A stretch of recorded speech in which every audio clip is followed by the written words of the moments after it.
To my right is Bounty Law series lead and Jake Cahill himself, Rick Dalton.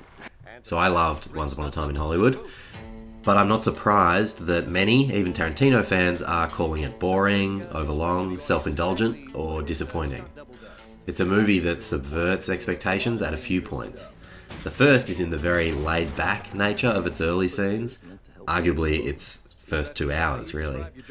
There is a tension in the air with the Mansons lurking and the subtitles reminding us of the ever-approaching date of the Tate murders. But for most of the film, that threat is only in the air and not explicit on screen, beyond the occasional appearance of a creepy, long-haired, bell-bottomed reminder. So what were people expecting that they were so disappointed with this outcome? Well, Tarantino fans were likely to expect at least a few of his trademarks. For one, creative experimentation with time is something that appears in most of his earlier films. Pulp Fiction, for example, is told out of order and finally circling back on its opening scene. In that, stars of the past, John Travolta, are revived to dance with Tarantino's cinematic future, Uma Thurman, in 1994 in a 60s diner where they are served by Marilyn Monroe, Buddy Holly, Mamie Van Doren. Reservoir Dogs is a heist movie that starts immediately after the heist has gone wrong. So again, an interesting time structure to these plots. But here, these things are subverted. Instead, we have three of the biggest stars right now, Leonardo DiCaprio, Brad Pitt, Margot Robbie, playing the three biggest parts in a story told, for the most part, straight. No playing with time or even with history until the last moment. Tarantino's movies often make use of unexpected music choices, anachronistic music played out of time, out of sync with the time and the setting of the film. Tarantino seems more interested usually in the stylistic effect, often the clash of a particular song with the time, place and content of the scene over which it plays. For example, the opening scene of Inglourious Bastards combines Beethoven and Morricone in 40s France. Later in that film, Bowie plays over the preparations for Hitler's murder in a cinema, so you have very unusual creative use of music in his other films.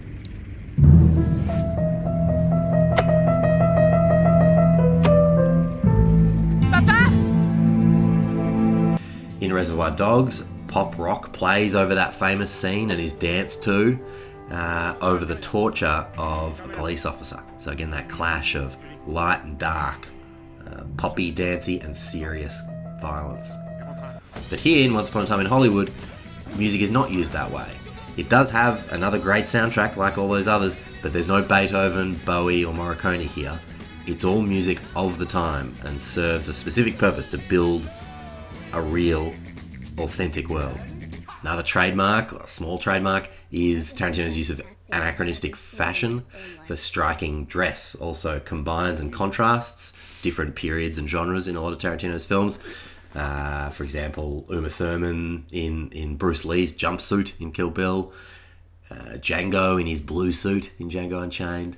But here, that is also not present. You know, this is more like a period piece where the wardrobe in Once Upon a Time in Hollywood is precise, and like I said about the music, is not there for stylistic reasons or creative, unusual reasons, but is there to support and add to this believable, authentic, real 1969 California. Another trademark is this idea of mixing genres, or genres blended together. Usually westerns, exploitation, and Asian action movies are what Tarantino likes to blend. Kill Bill, for example, mixes Hong Kong martial arts, Japanese samurai, spaghetti western, and modern action together to create this contemporary action movie. But here, that too isn't present, and so if we expect that expectation's subverted too. The first 2 hours of Once Upon a Time in Hollywood are formally, I think, a comedy. Focus here is on character and the ways in which these characters struggle and waste time, humorously and tragically.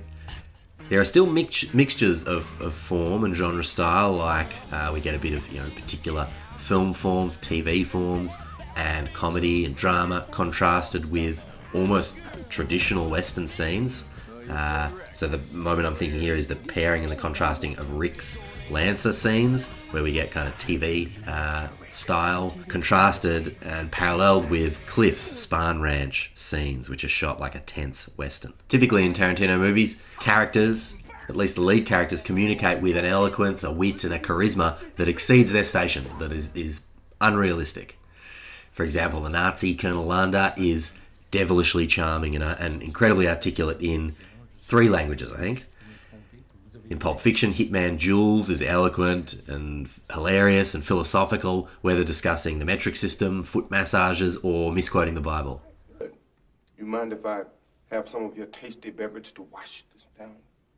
But here, this expectation too about it being a Tarantino movie and having a particular sort of language is subverted too. There are moments when it feels like Tarantino is writing freely in his usual voice. The braggadocious Bruce Lee, the quick-talking Squeaky firing shots at Cliff through the wide door.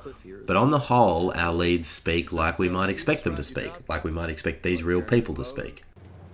Yeah, it's about right. Cliff, Rick, and Sharon's dialogue is good, but their language is not incredible like a Landa or a Jules or a Dr. Schultz or a Seth Gecko even. So I would argue in Once Upon a Time in Hollywood, none of these postmodern stylings are really present. It is stylish, creative and bold in other ways, but not in these most Tarantino ways. Some critics have called it unrestrained. I imagine they mean due to its long run time, its willingness to casually indulge in the 60s film and TV memories, and its willingness to just cruise around at moments, cruise around Hollywood without a clear narrative purpose for a lot of the first 2 hours. However, in some ways, I think Tarantino is more restrained than ever here. As we've said, he resists all of those above-mentioned techniques in favour of a style that is consistently focused on representing a specific time and a place. You know, the stylistic choices have a purpose here, where I think in his other films the purpose is entertainment, is style, rather than authenticity. He uses only songs from that period. He demonstrates some clunky edits and discontinuity errors, but only those typical of that time and that medium. His characters use language that would conceivably be used by actors and stunt doubles of the 60s. For some viewers, these restraints made for a less entertaining Tarantino movie. For me, they made for a different sort of Tarantino movie. Yes, perhaps less sharp and stylish, but more authentic, more historically meaningful, more focused, more romantic, and more real than his other 9 movies. Also, the subtlety of the horror here is also, I think, restrained. You know, it's subtle in Tarantino's choice not to show the Manson threat much at all, but to let the audience create their own tension from their own knowledge of the impending murders. With this heavy reality and history in mind, the apparent lightness of, say, Cliff cruising around town, and the innocence and hope of Sharon going to watch her own movie casually in a free afternoon, these moments are made strange and poignant because of the weight of that knowledge we bring to the film. And that's an interesting blend. Another set of expectations I had, which were also subverted, relate to the title and relate to the marketing. When I first heard the title, Once Upon a Time in Hollywood, I thought of Tarantino's love for Sergio Leone, and of Leone's Once Upon a Time in the West and Once Upon a Time in America.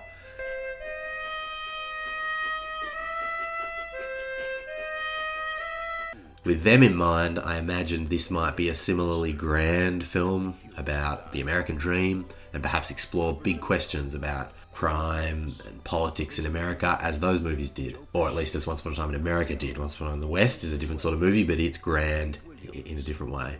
Then I heard also that it touches on the Mansons and had shocked and divided audiences at Cannes.